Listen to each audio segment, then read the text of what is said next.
Okay, good evening to our lovely viewers. It's another edition of the platform. Today, remember, we are always here to give you a chat with our women every Wednesday on the platform. A program that is brought to you by OSISA, that is sponsored by OSISA, in partnership with PAGS. Today, in our discussion, we have a very interesting topic. Something we can't run away from as we are talking about the women's issues, as we are talking about the Vision 2030, and most importantly for the country, as we are talking about the 2021 general elections, which will be held in the next 2 to 3 months. Joining our conversation today is an interesting lady by the name of Muka, who is also the executive director of an organization, a non-governmental organization called Agents of Change Foundation. Now, just a look into the topic that we're having today. Like the title itself states, it's the role of women in governance issues. We know that women have always played a very important role in our governance issues, starting from the time before independence and up to now, and there's still seeing women participating. The conversation with years have changed to see how we can see that women are also included in the spaces, and we can see equal representation from the women and youth. And the conversation is not one that has exempted a country like Zambia, especially that we're in a very interesting year where we're having our general elections. What do we want to see our women doing? What more can women do in governance apart from the famous known issue that's attached to governance, which is politics? What more have they been doing? And we're also going to delve in some bits of work that Ms. Muka is doing, amazing work that is promoting governance through her NGO, and then we'll also get to hear her opinion as an activist. I also forgot to mention earlier, pardon me, that Muka, away from just being the ED of a foundation, she's an amazing, powerful activist who has not let her voice be silent on matters of health, climate change, as well as governance. Muka, welcome to the program. Thank you very much, Mumbi. Thank you for having me here. Yeah. Okay, thank you very much, Muka. I think we can just head off and start in our conversation right now. Like I have said, today we're having an interesting discussion of seeing how women participated in the governance of the country. Maybe let's start looking at a general overview. What is the role of women in governance as a general question? Thank you very much for that question, Mumbi. When we think about governance issues and women, I think we really need to, first of all, look at the past, where we're coming from. I think it's very important to look at how our society has played out when it comes to women participating in governance issues. We go as far as looking at women like Lenshina, who was able to, gather women, and both women and men, in her own power to achieve what she wanted to achieve in that momentum. We also look at women who are in communities and are able to, mobilize their fellow women in terms of things that they need and things that they want in their communities.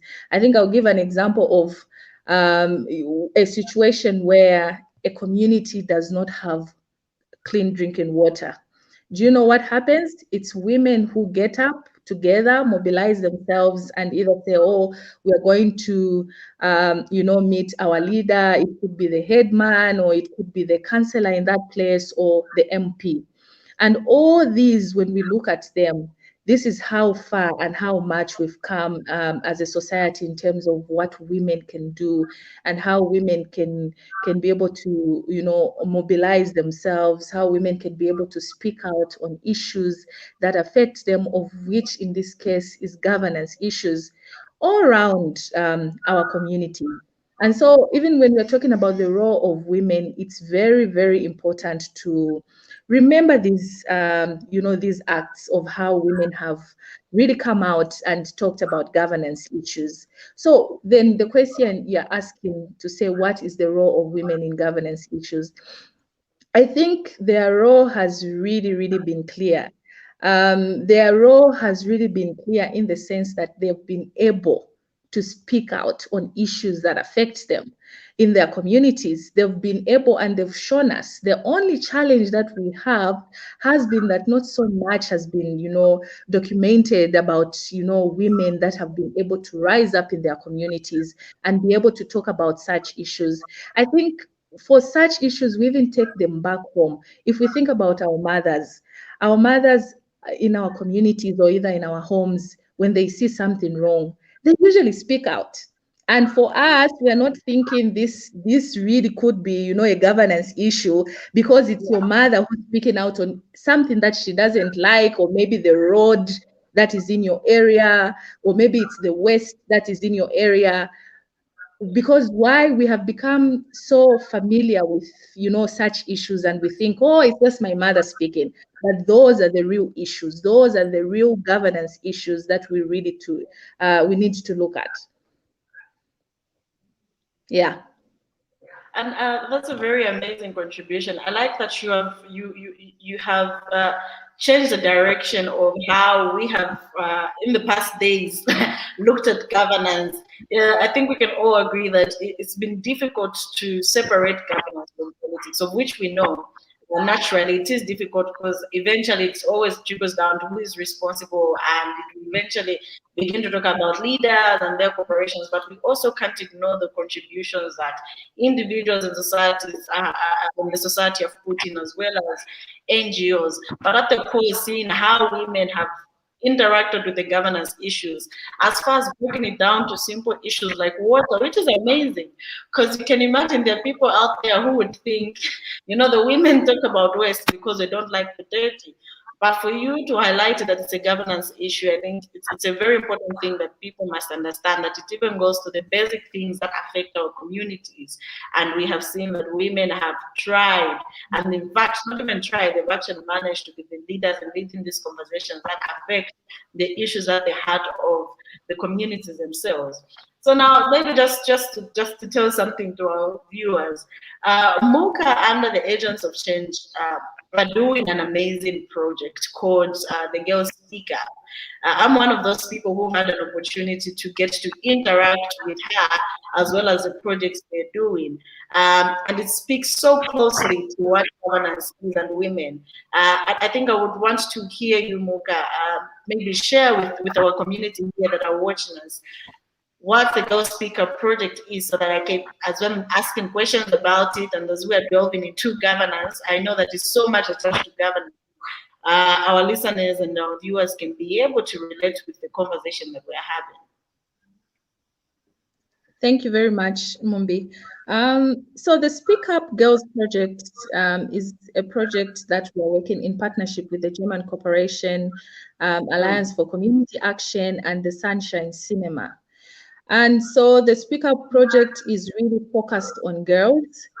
Our partners, Alliance for Community Action, were able to train some girls in journalistic skills using simple devices like cell phones, where they can be able to go and, get stories from the communities using these simple gadgets. And these stories are on different issues of governance, which includes, accountability in our communities and, at that national level, and all these other issues that affect governance issues. So then the Speak Up Girls project there now continues on to showcase what the girls have been able to, report on in the past 1 year. And so our job now is to showcase this using a solar-powered cinema that we call the Sunshine Cinema. And what happens at these cinemas is that when we show and play a film that was produced by these girls in their local communities, then we start a dialogue with community members to ask them questions on what they think, their thoughts are about governance issues, and also what they watched in those simple films. And this is something that we have been doing for the past 2 months now. We have been in the southern part of Zambia showcasing these films, and these films were actually produced in southern province. So that's the interesting part. So even as they're chatting, as they're talking about it, they can relate, because these are community stories that are picked up in a place like Choma. And if you have a dialogue meeting in Choma, they can be able to relate and say, oh, so we saw this. Then you ask follow-up questions as to what they saw and things like that. And this will continue on until the Copper Belt. So that's what the Speak Up project is about, this Girls Speak Up project. Yeah. So the interesting thing about the Girls Speak Up project, I think what I keep liking more about it is how it's so much related to the challenges that communities face, and help and they're able to highlight those issues as governance and make people understand that they are governance issues. But I think for our listeners out there who are watching us, for our listeners, viewers out there who are watching us, I think one would want to understand, what does these issues of the community have to do with governance? And well, we can ask questions that, these are community responsibilities that every individual should feel responsible of to see that they're happening. So how do we get the issues of water? How do we get the issues of waste? How do we get the issues of community representation and make them appear as governance? How do they relate to being to finding themselves rather in a circle of governance? Thank you.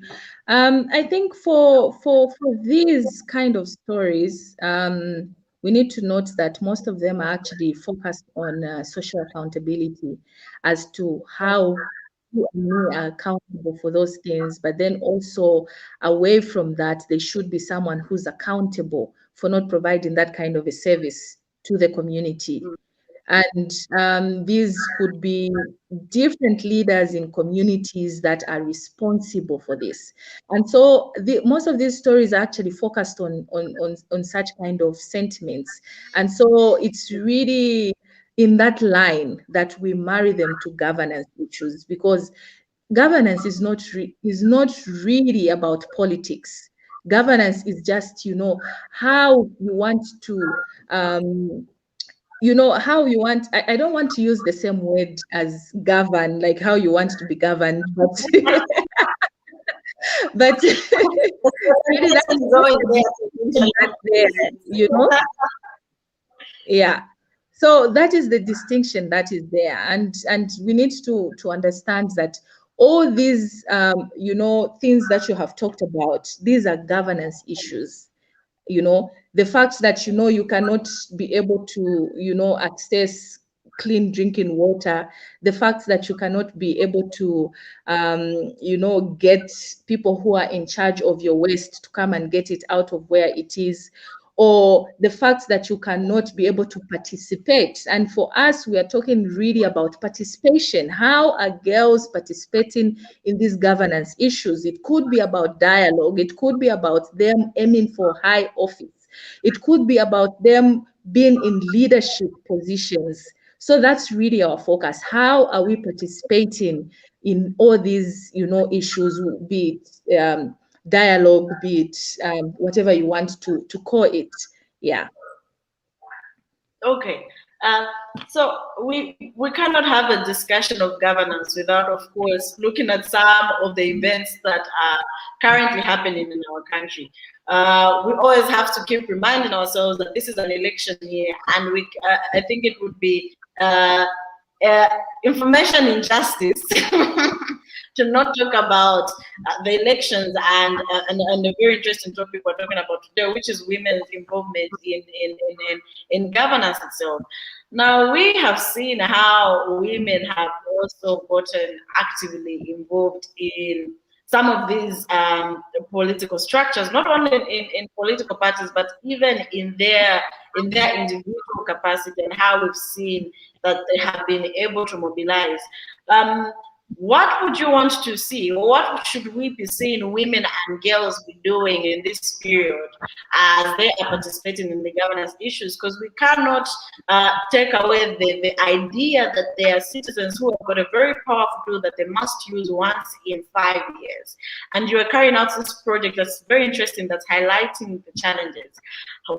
In what other ways should we see women participating during this process as being part of the governance system of the country? Yes, so I think in some of the ways that women should be participating, first of all, is be able to make a choice and decision as to who they would want to see in those positions. It's very important for them to make such a decision. And for someone to make such a decision, then they should have, you know, have made that decision to, vote for whoever they want to. That's very important. But also the other way that we would like to see for these women to be, to actively also aim for high offices that that are available in terms of the political landscape. It's very important for them to participate like that, because what that will mean is that if they're able to participate, if they're able to take part in, in these elections and will be voted into power, not because they are women, but because they qualify to be a woman. So already in our country, we have seen that from some political parties, we have seen that the vice presidents who have been chosen in these high positions are two very powerful women. And that should be an encouragement to any other girl who's, dreaming of ever becoming something great like that, because it is possible and women are actually doing what they are supposed to do.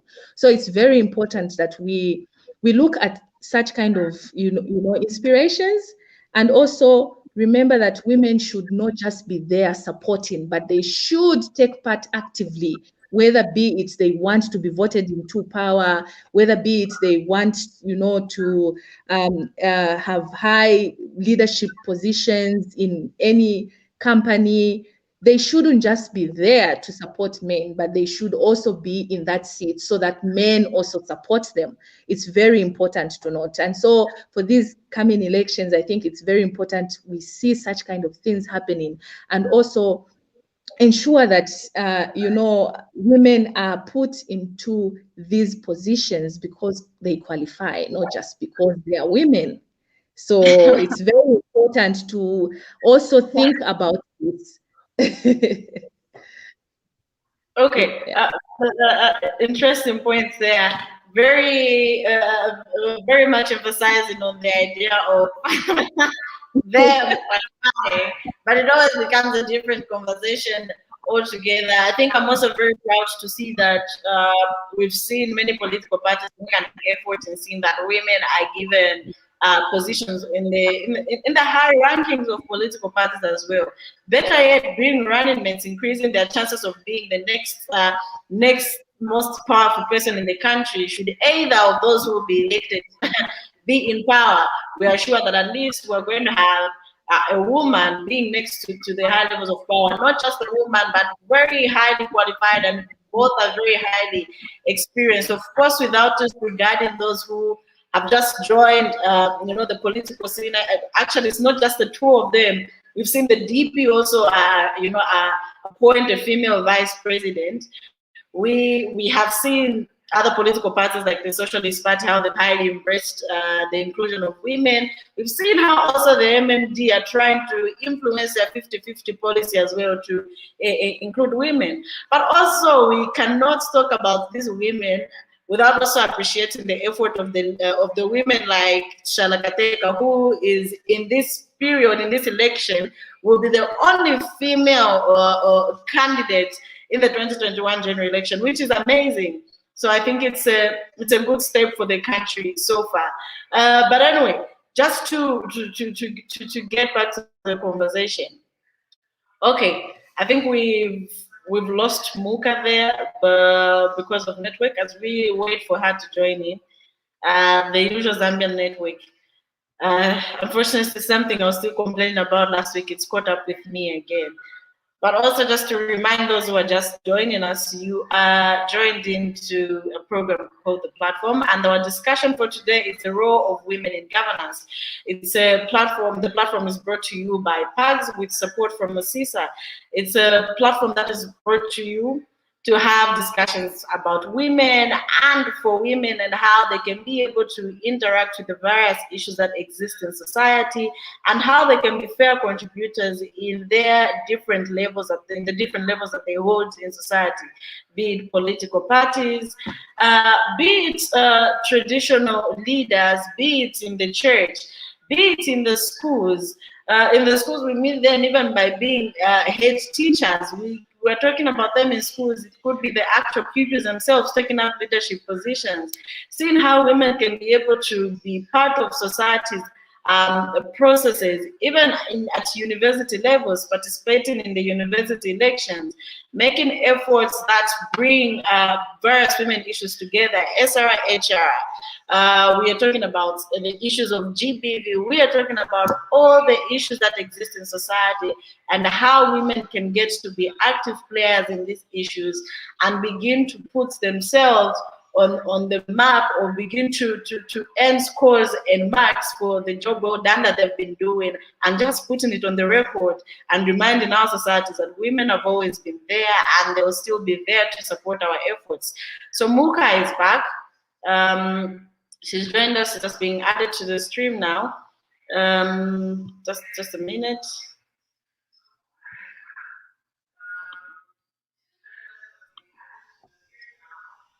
Okay, Muka, can you hear me? Yeah, I can get you loud and clear. My apologies about that. In the Zambian media's voice, that was a technical fault, and we apologize to our viewers, but we are back on track. Anyway, before you got cut off the conversation, Muka, I was pulling you back to the effort that you are making as an organization in empowering these young people with tools and skills to be able to be citizen journalists that can report the happenings that are happening in their society. I think I would want to hear from you. How can that benefit the society, especially looking at the period we're in?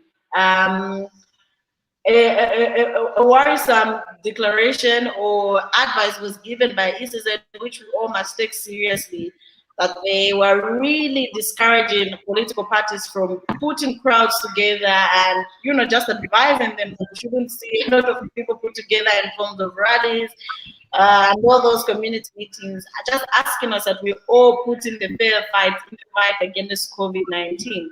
So which leaves a gap of leaders and the community to engage, especially in trying to sell their ideas to the communities and also those who are aspiring to be leaders to hear what the communities want from them and their leadership during their stay in power.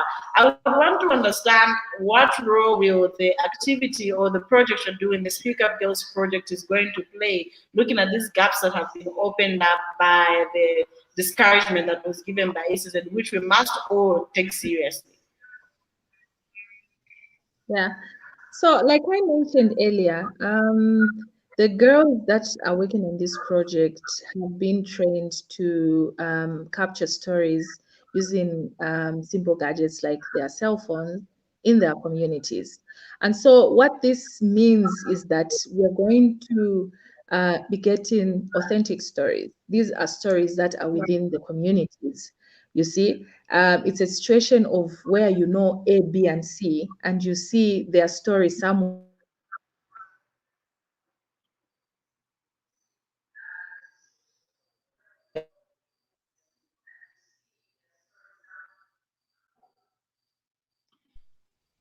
Are you Oh, getting Lomo me? cooking. Okay, now we're getting you. You went off for some seconds. Yeah. So yes. So like I was saying, then they'll be able to, fill in those gaps. Why? Because they're in their communities and they'll be able to get these stories as authentic, as real as these stories can get, and they'll be able to really understand their challenges as well, because it's not just about these girls being able to use a cell phone and capture a story, but it's also about understanding these challenges in their own ways and in their own communities, especially when it comes to issues of participation as girls, in governance issues. So themselves are girls, and so when they take out such stories, this is a story that is coming from, an experience, or something that they've gone through, or something that they can relate to, more importantly.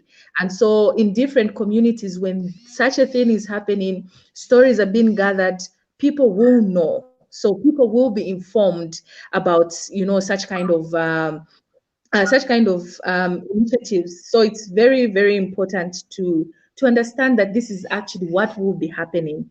If we're talking about the gaps that have been left out, this is how now the role of such telling of stories on social accountability comes in, so that people can be able to understand their communities, people can be able to understand the messages that have been presented before them. And this is exactly what our girls are doing and intend on doing in different communities, and continue reporting on that kind of issues. Okay, so I think the best thing that I get from that response is that these ladies are not only going to be reporting about the stories in their communities, that they're going to play a very huge role in becoming a medium between their communities and the various leaders, rather aspiring leaders that will want to take up these positions and be representatives of these people in the various communities of the country. And also, I must applaud you that perhaps you may not see it, but for those young women and many other women that are involved in these projects that are being empowered using even just simple gadgets, I think it's not only an issue of them being empowered with a skill, but it's an issue of them literally more like having a real life experience of what citizen journalism is. And it's also a case where we are learning to handle, we're learning to hand over the power that we have as leaders in the community to our fellow members of the community, to make them also become key players in society, especially when it comes to transferring information. I think we are all aware that we can never undermine the power of information. And if there's anything that all of us need is real information. That is real information that comes from the grassroots, the information that is authentic, that comes from the people, so that we can be able to address the real challenges that people are facing beyond the politics that happen when it comes to the needs of individuals. So, Muka, on the screen, I'm highlighting some comments that are being sent through by our viewers. I'm going to highlight some of them, and then we can also give some reactions to some of the comments that are being shared here. So there's one that I've shared on the screen right now, and the comment that's coming from Manea, and she's saying she's proud of you, Muka Kalama, and they are streaming live from the South. I'm amazed that we have people watching from the South, because I know that is where you are doing the project from right now. There's this interesting comments that I want us to read, and then you can give a reaction to it, and it's coming from Luyando Billy Chelegandi. Says, women participation in governance seems to be a hitting track in Zambian governance, of which it's quite encouraging. Kudos to the political players. Would you love to give a reaction to that? I think my reaction would just be what I said earlier on, looking at the fact that, if such an environment is created in the political atmosphere, it really gives hope to the other women or to the other girls that would really want to participate at that level of governance issues. So yeah, that's very true. Okay, and then there's this also interesting conversation, and this is a comment I get to encounter almost all the time, that we are having issues that have to do with women, not only on this platform, but also in the actual physical interactions. You get to hear this comment, and it comes from both women and men. And this is a gentleman called Kenny. Kenny, I don't know if it's Buanali or Buanali, but it says women participation seems to be an issue. I think gender is not a relevant issue. I think merit should be the basis for participation and not gender.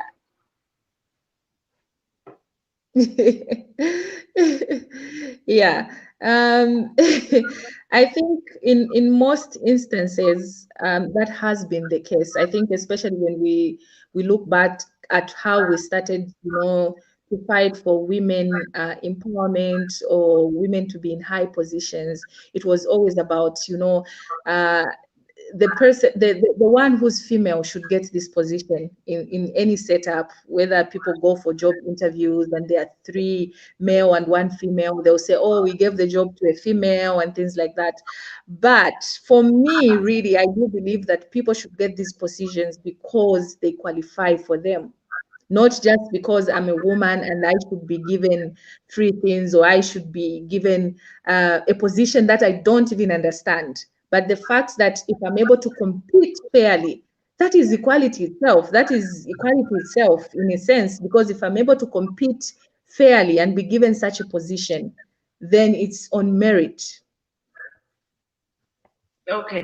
Though I'll ask you a follow-up question based on the answer that you've given me. I think what I would want to understand when it comes to the issue of merit is, how do we begin to measure merit among women if we already do not have equal access to the inputs that have been made in the male folk to the female folk? Because I think equality should come with the equal inputs that has been put in.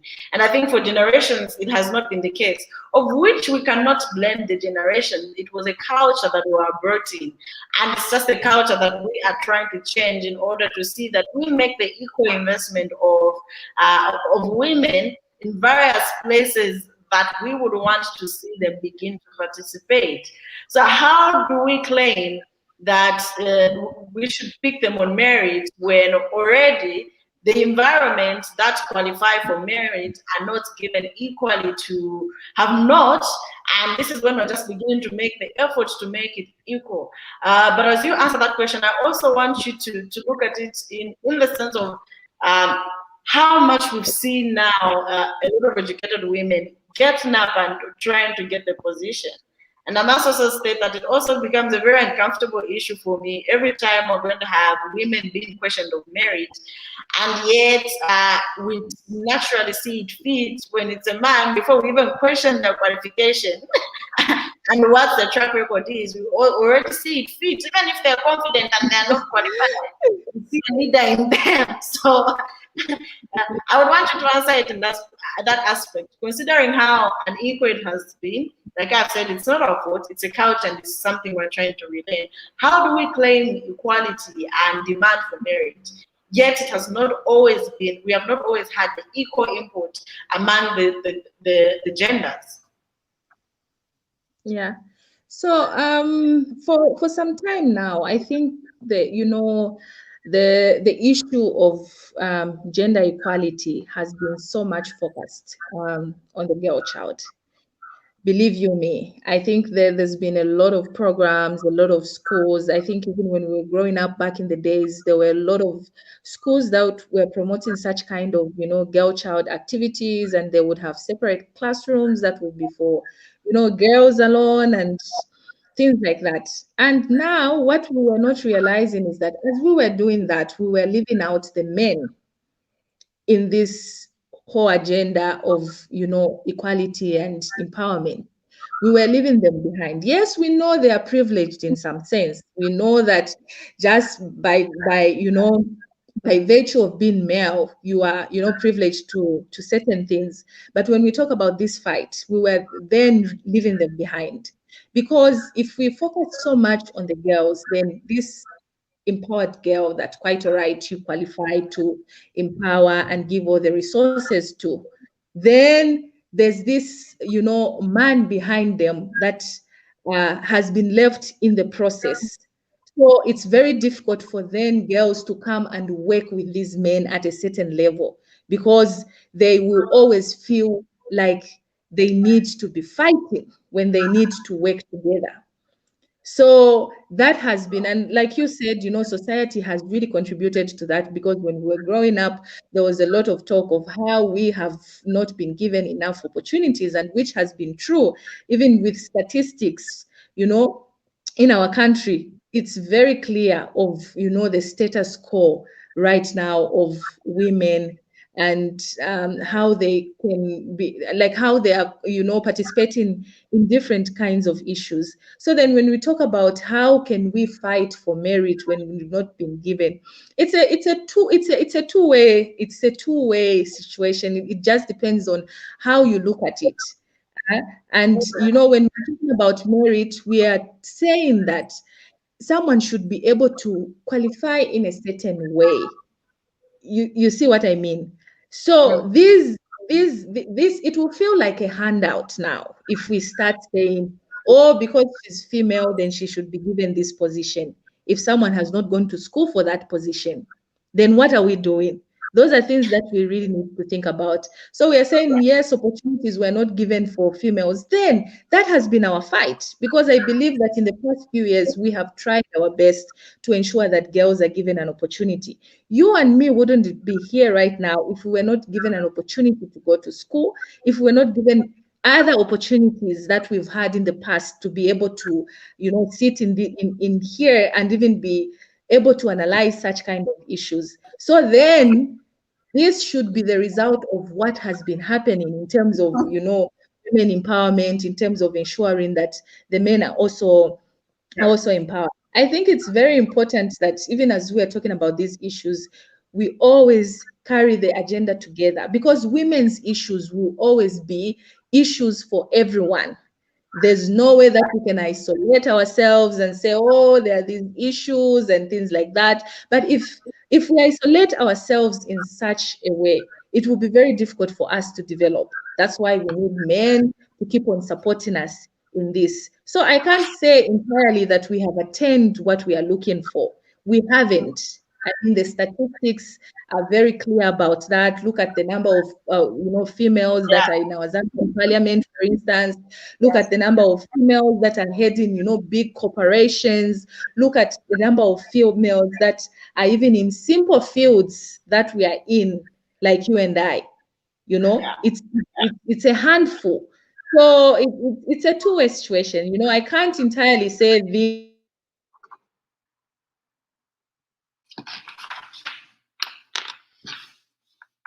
Okay, I guess Muka is disconnected again, but we'll continue with what we were doing before before we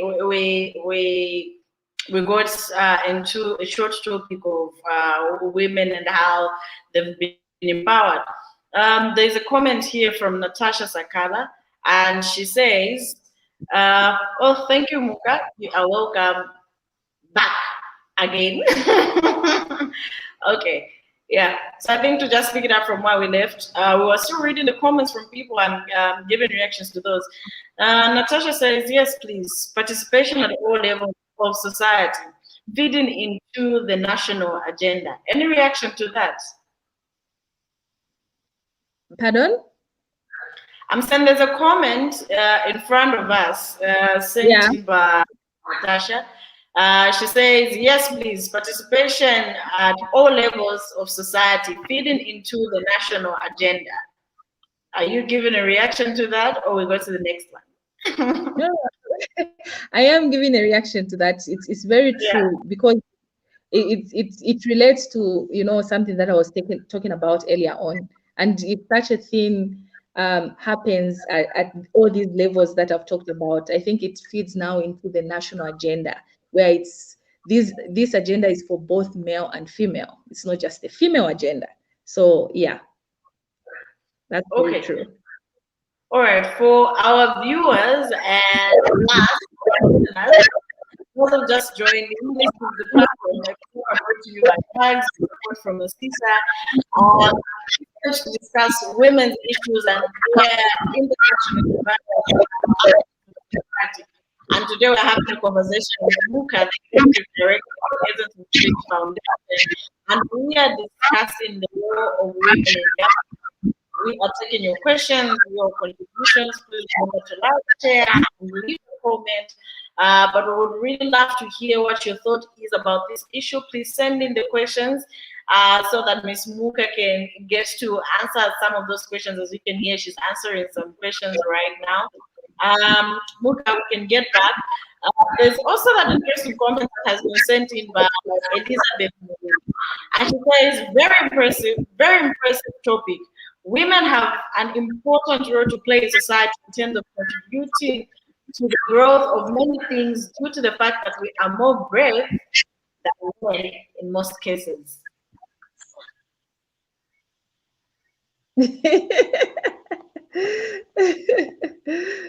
I want to agree with her without proof. Yeah.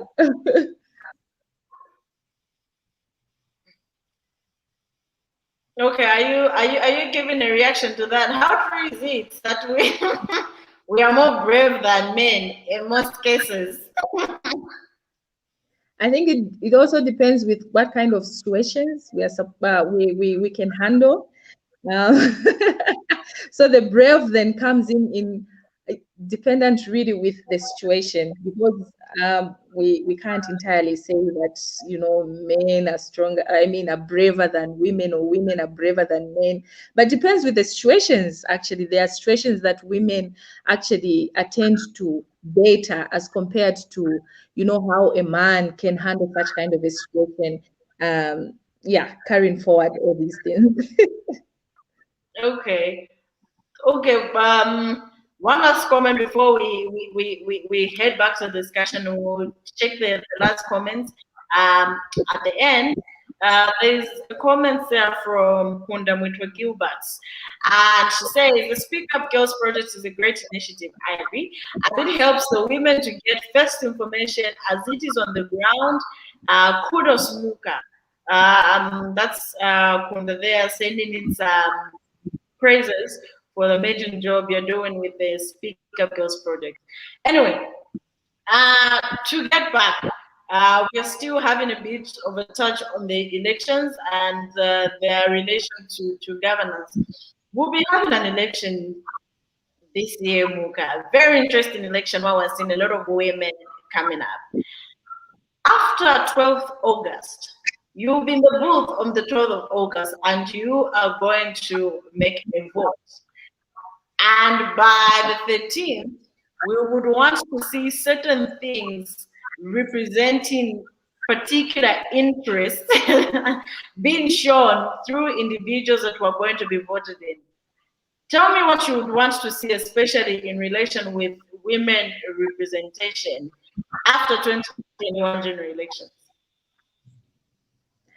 I think like any other female or any other activist,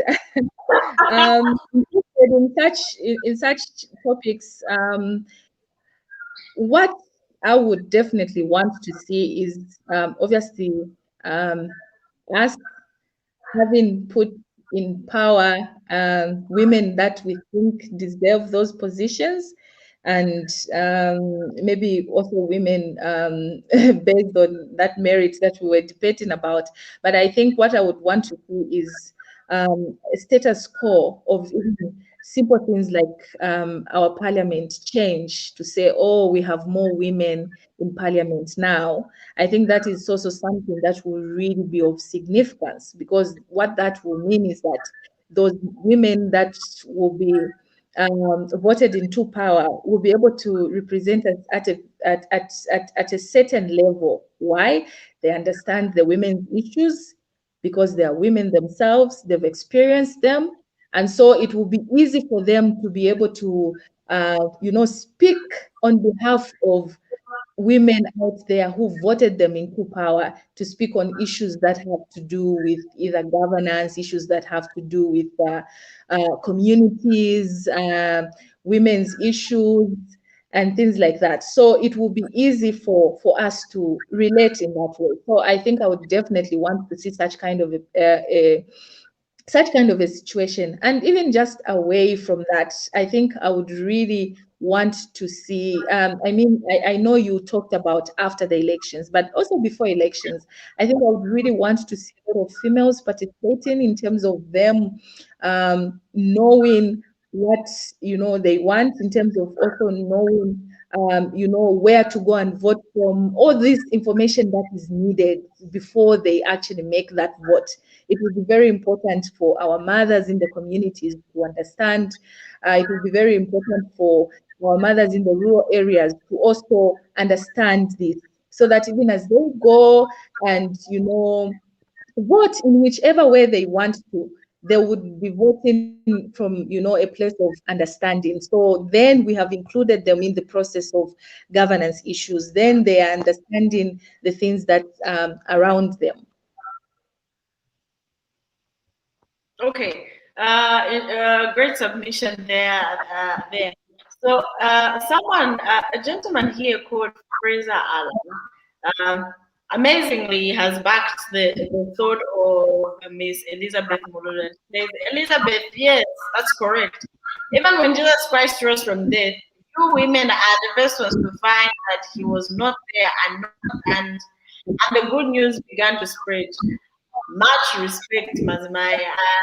He's responding to a comment where she alleges that women are more brave than men, and and allege that I would want to ascribe to as well. I'm joking though.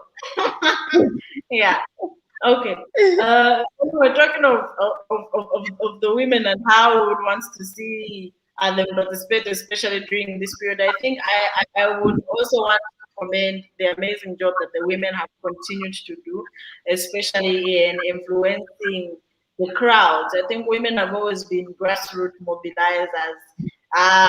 Show me any political party or any aspiring candidate that is not having women in their campaign teams to pull their crowds for them in their communities. Not only pulling the crowds, pardon me, not only pulling the crowds, but also being the major mediums of transferring the informations and the visions of candidates that are trying to be representatives of these people. So it must be mentioned that they have always been at the core of these conversations, even if they have not taken the shortest time to begin to take up the topic. It took long, but I think we must appreciate also the efforts that they have been making from the background, not only in the issues of politics, but all other issues that surround our societies. And that's how they've also managed to influence those decisions and be able to, in fact, create messages that our leaders begin to use as reference tools of why they would want to lead the many communities. Um, Kundakie comes in again, and I think also is backing your thought on the issue of women and men. A side conversation that we had away from the role of women in governance. So it's, yes, equality is about having a fair ground. But like I always say, it becomes a different conversation altogether, and it's needed its own episode. I'm trying to understand what Fraser is saying in this comment, and I'll allow you to give a reaction to it. He says, when it was young, it was ruled by elders. Now it has become old. Let the young ones rule it. I hope I'm not misinterpreting this comment. I don't know what you understand from that comment. First, I would ask that you highlight or take us to salvation with what you mean about this comment. I hope I'm not misinterpreting it. But anyway, are you going to give a reaction to that, Muka? I think maybe when he clarifies what he's trying to talk about, then I can be able to. Yeah. Okay, yeah, that's a fair one. Well, there's another comment that has just come in. This is coming from a gentleman called Chris Ndamba. And it says, feminism has landed the mental health of men under the carpet. But Chris, I don't know what at what part of the conversation you've joined us. But I must correct you that it's not a conversation of feminism, but you are fair to give your opinion. Maybe if you may also clarify on what you mean, because this discussion for today is a discussion about how women, what's the role of women in governance. Uh, but overall, Muka, I think if I haven't heard you mention about how you would want to see the divisions of the power after the elections. Do you want to see more women? I know you want to see qualified women, definitely. You've you've stated that so clearly, but I haven't heard you talk about a lot of numbers. Yeah, I think when I talk about participation, then those I think are the numbers. In this case, do you specifically mean like in Parliament itself, when the elections are done and things like that? Is that what you're asking? Well, I mean generally we have many levels of representation. We start from councillor, we go to mayor and chairperson, council chairperson, then we go to parliament, and then we go to the national level. Would you want to? What do you want to see about women? I know, I get it. The qualified part will come. But what changes would you want to see? Yeah, I think we should definitely have more numbers. The more the merrier, the better. So we should definitely have more numbers in this case. I think even from a level like you talked about, how women have been mobilizers, and if the fact that we are going to leave women at mobilization level, then we're not moving together in the development agenda. Because then how are we going to talk about development if the other gender is left at a certain level? It's the same with young people. If we are going to leave young people at a certain point without carrying them through to the highest position that there is in the land, then we are disservicing ourselves. So it's the same situation. If we get more numbers,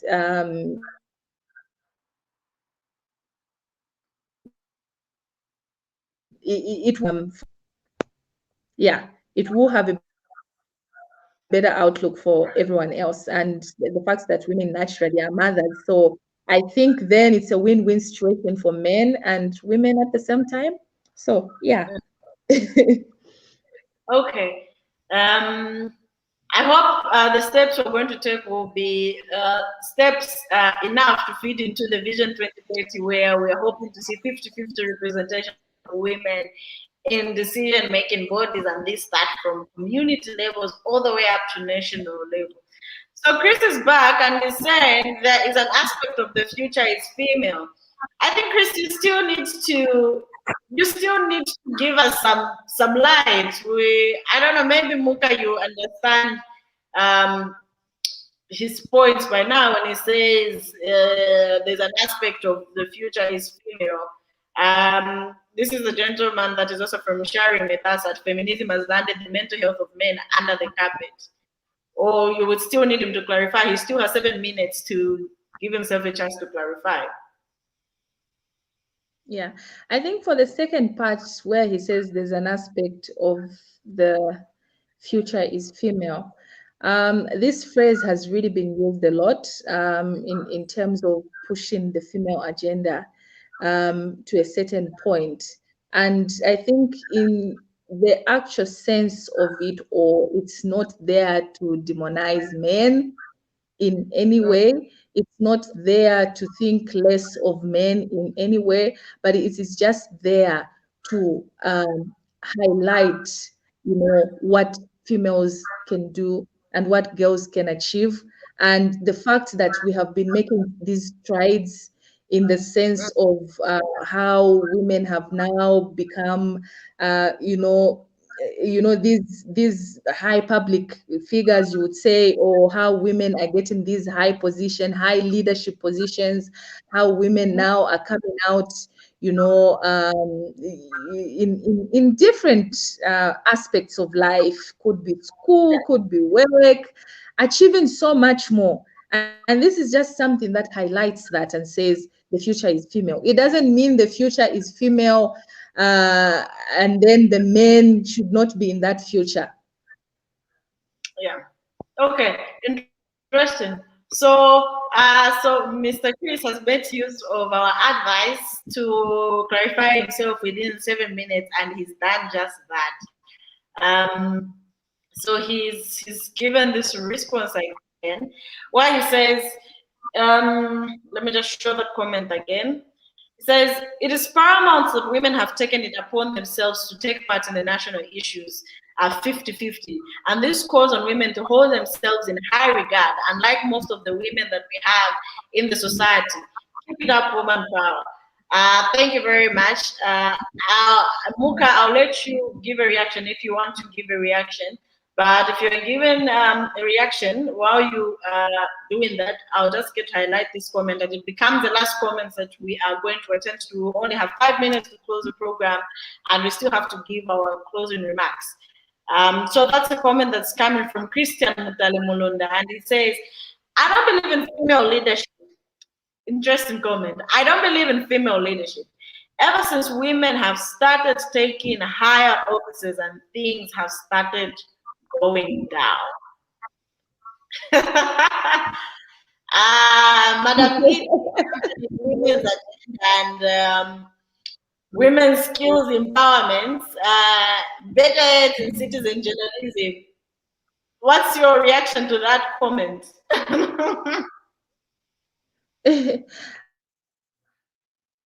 I mean, I think everyone is entitled to their own opinion in terms of how they see things and in terms of how they see things moving. And so he could be obviously exposed to such a thing where he saw something that was not working for females. I mean, something that was given to females and then it could have gone wrong. But generally, I think for me, the strides that have been made when it comes to women empowerment, when it comes to women taking up that mantle and being able to achieve so much more that they want to achieve, a lot of things have actually gone in the right direction in which they are supposed to go to. So there's that. So it's really on how someone perceives certain things. Okay. Muka, we only have about 2 minutes remaining. It's been an interesting conversation, so much things to highlight and to understand about governance. From a community point of view, I would call it, because I think the usual way that we take it is really a national point of view. But taking it from a citizen, better at the community point of view, and how we can resonate with governance in our communities as big a stakeholders. We are the only stakeholders, the citizens, of course, and other key players. What would be your ending remarks rather for tonight? Thank you very much, Mumbi, and the entire team for having me today. I think it's very important to have such kind of conversations. And I think my last to jump on this and support women in any way that they could be, supporting them from any level. It could be at any level of support. It's very important that men are also brought into this dream of wanting to realize a 50-50 agenda. If we leave them behind, it will be very difficult for us to come back and start pulling them with us. So those are things that we really need to think about, even as we get into this very critical time of the year in our country. So yes, so let's keep it up. I mean, I am very pro female myself. I love seeing women win. I love seeing women achieve so many beautiful and amazing things. So thank you.